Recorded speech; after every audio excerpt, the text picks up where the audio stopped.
الحمد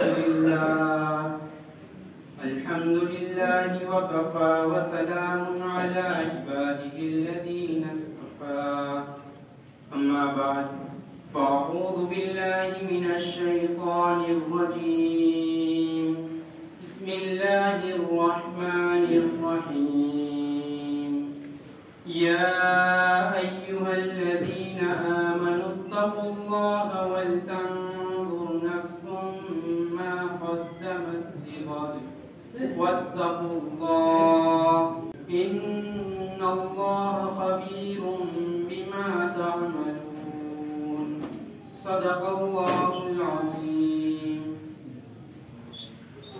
محترم دوستوں اور بزرگوں، اللہ تبارک و تعالی نے اس دنیا کو حقوق کے ادا کرنے کی جگہ بنایا ہے کہ یہاں ہر ایک کے حقوق کی ادائیگی کی جائے گی. یہاں آدمی ایک دوسروں کے حقوق کو ادا کرے، اللہ کے حقوق کو ادا کرے اور اسی طرح بندوں کے حقوق کو ادا کرے. حقوق کی دو قسمیں ہیں، ایک ہے حقوق اللہ اور ایک ہے حقوق العباد. حقوق اللہ کس کو کہتے ہیں؟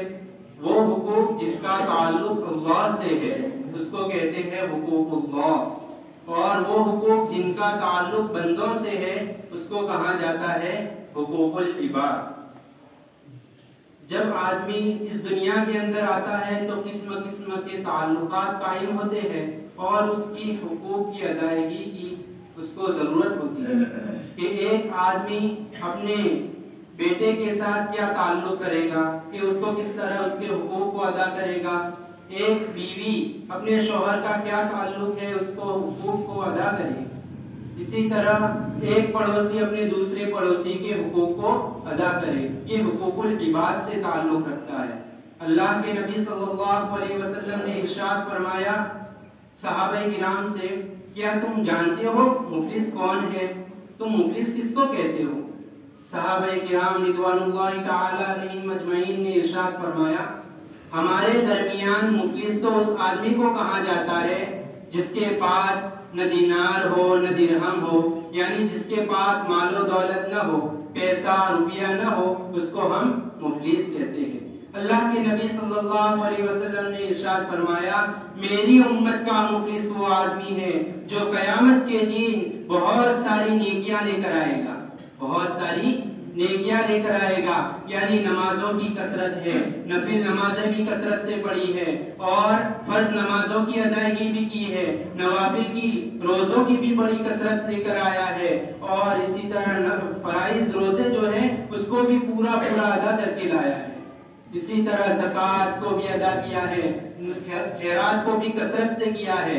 لیکن جب وہ اللہ کے بارگاہ میں پیش کیا جائے گا تو ایک آدمی آئے گا کہ اللہ اس نے میرے پاس سے قرضہ لیا تھا اور اس نے قرضے کو ادا نہیں کیا تھا، یعنی میرا حق مارا تھا، میرے پیسے لے کر میرے پیسے کو ادا نہیں کیا تھا. ایک آدمی آئے گا اور وہ کہنے لگے گا کہ اللہ اس آدمی نے مجھے گالی دی تھی، میری غیبت کی تھی اور مجھے اس طرح ستایا تھا. تو اس کو اللہ کی طرف سے کہا جائے گا کہ اس آدمی کی نیکیاں لے کر اس آدمی کو جو حقدار ہے اس کو ادا کرو. تیسرا آئے گا، چوتھا آئے گا، حقدار آتے جائیں گے اور اس کی نیکیوں میں سے اس آدمی کو دیا جائے گا.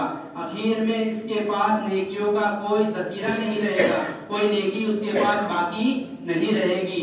تو ایک آدمی آئے گا اور اس کی جو اپنا حق وصول کرتا ہے اللہ سے کہے گا کہ اللہ اس نے مجھے یہ کام کیا تھا، مجھے یہ دکھ دیا تھا، مجھے یہ تکلیف پہنچائی تھی.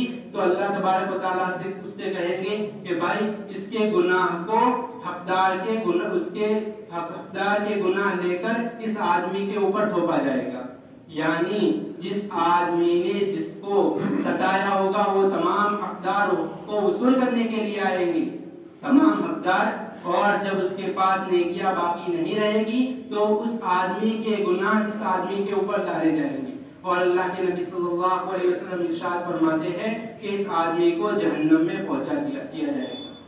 دیکھو یہ آدمی نیکیوں کے ذخائر لے کر آئے گا، بڑی بڑی نیکیاں لے کر آیا تھا، لیکن پھر بھی وہ کہاں جا رہا ہے؟ جہنم میں جا رہا ہے. کیا وجہ ہے کہ لوگوں کے حقوق کو ادا نہیں کیا تھا، لوگوں کے حقوق کو ادا نہیں کیا تھا۔ جب آدمی اس کے اوپر کسی کا حق ہو، حقوق العباد سے اس کا کوئی گناہ ہوا ہے، جو کچھ ہم سے گناہ صادر ہوتے ہیں وہ یا تو اللہ کا حق ہوتا ہے یا تو بندوں کا حق ہوتا ہے، ان کے حقوق کو ادا کرنے کا نام ہی گناہ ہے۔ جب آدمی نماز نہ پڑھے تو یہ اللہ کے حقوق کے اندر اس نے کوتاہی کی، کسی کے پاس سے کوئی چیز خریدی اور اس کا پیسہ ادا نہیں کیا تو یہ یوں کہا جاتا ہے کہ اس نے اس کی حق تلفی کی، یہ بھی ایک گناہ ہے۔ کسی آدمی کے پاس سے قرض لیا اور قرض ادا نہ کیا تو یہ بھی ایک گناہ ہے کہ اس آدمی کے حق کو مارا۔ کسی آدمی نے کسی آدمی کی عزت کو لوٹا، کسی کے اوپر تہمت لگائی، کسی کے اوپر بازار کے اندر اس کو شرمندہ کر دیا، کسی کو کہا تو وہی آدمی ہے نے یہ کرتا ہے وہ کرتا ہے، 5 آدمیوں کے درمیان اس کو رسوا کر دیا، یہ اس کے حق کو ظاہر کر دیا ہے۔ جب وہ آدمی آئے گا قیامت کے دن اور اس سے کہے گا کہ اللہ اس نے میرے ساتھ یہ معاملہ کیا تھا تو اس کے ساتھ وہ برتاؤ کیا جائے گا۔ اللہ تعالیٰ اس دنیا کے اندر ہم کو ایک دوسروں کے حقوق کی ادا کرنے کی توفیق عطا فرمائے، کیونکہ جب آدمی جس کا تعلق عباد سے ہے، حقوق العباد سے ہے، جو آدمی لوگوں کے حق کو مارتا ہے وہ اسی کے پاس جا کر ہم معافی مانگیں گے تو ہی ادا ہوگا۔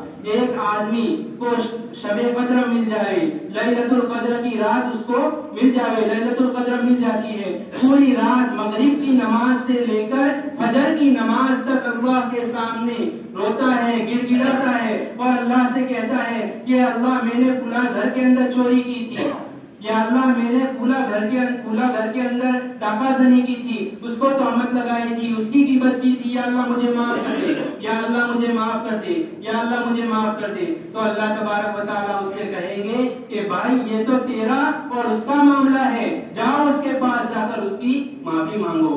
اللہ تبارک و تعالیٰ کی بارگاہ میں بھی معافی مانگنے سے حقوق العباد معاف نہیں ہوتے۔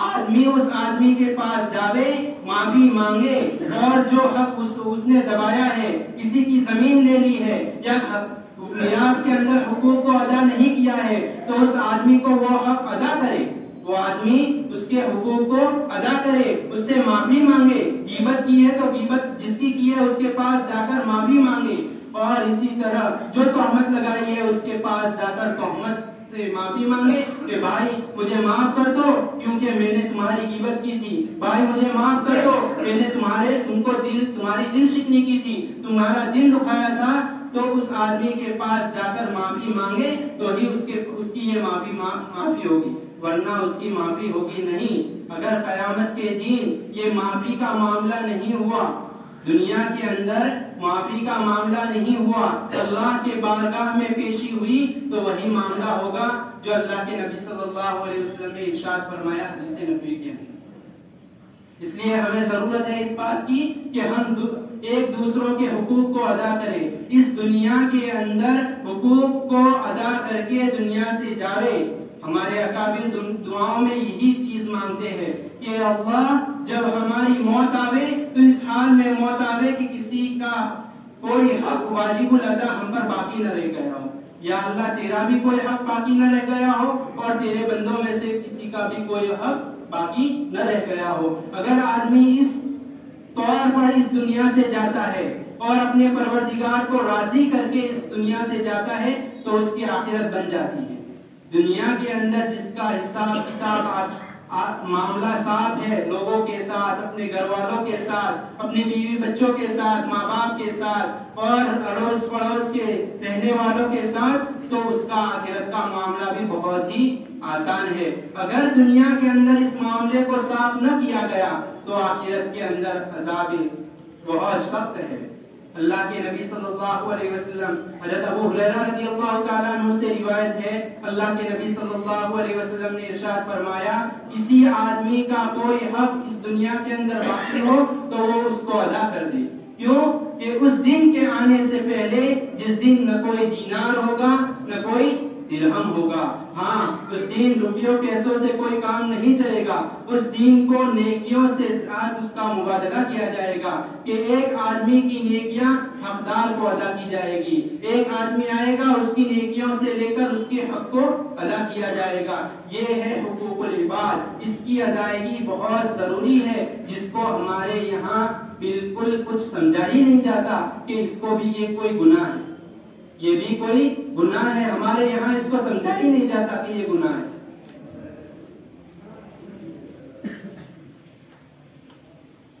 کسی کے پاس سے کوئی چیز خریدی ہے تو اس کا پیسہ ادا کرنا یہ اس کا حق بنتا ہے. ایسا نہیں ہے کہ اس کو گول گول گھمایا جائے, اس کو پھرایا جائے, آج دوں گا, کل دوں گا, پرسوں دوں گا. یہ اچھا کام نہیں ہے. یہ حقوق العباد سے تعلق رکھتا ہے. کسی سے کوئی پیسہ لیا اور اس کو ادا نہ کیا تو قیامت کے دن وہ آئے گا اور اللہ سے کہے گا یا اللہ میرا اور ان کا یہ معاملہ ہے.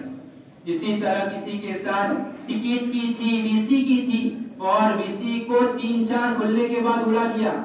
وہ تمام حقوق لینے آئیں گے قیامت کے دن. وہ تمام اللہ سے کہیں گے کہ اللہ ہمارا یہ معاملہ ہے.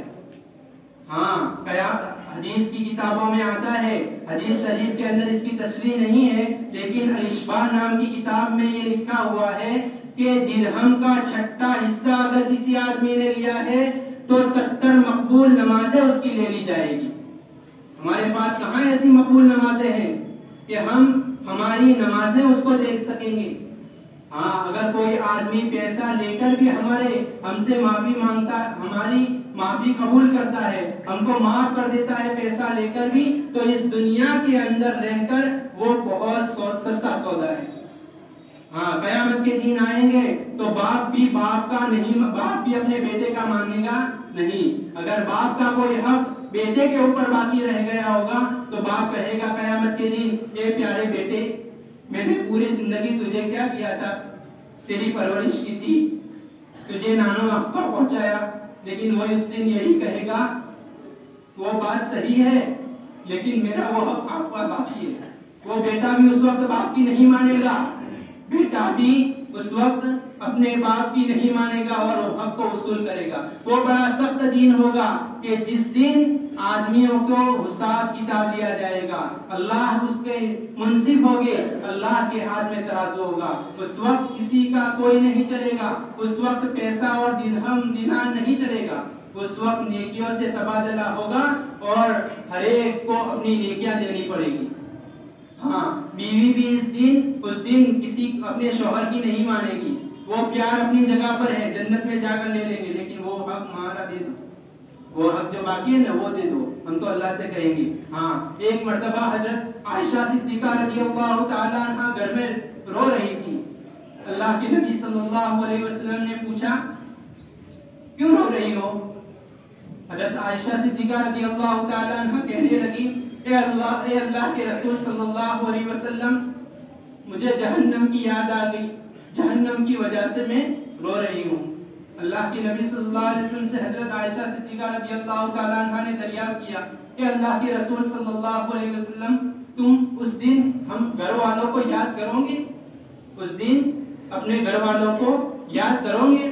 اللہ کے نبی صلی اللہ علیہ وسلم نے ارشاد فرمایا میدان محشر میں 3 موقع ایسے ہوں گے اس وقت کوئی بھی اپنے کسی رشتہ دار کو یاد نہیں کرے گا, کوئی بھی اپنے کسی رشتہ دار کو یاد نہیں کرے گا. ایک وہ موقع ہوگا جب اللہ کے سامنے میزان عمل میں اعمال تولے جائیں گے, میزان عمل میں ترازو میں اعمال تولے جائیں گے. اس وقت آدمی کو یہی سوچ ہوگی, یہی فکر ہوگی کہ میرا نامہ اعمال, میرا پلڑا, میرا نیکیوں کا پلڑا جھک جائے.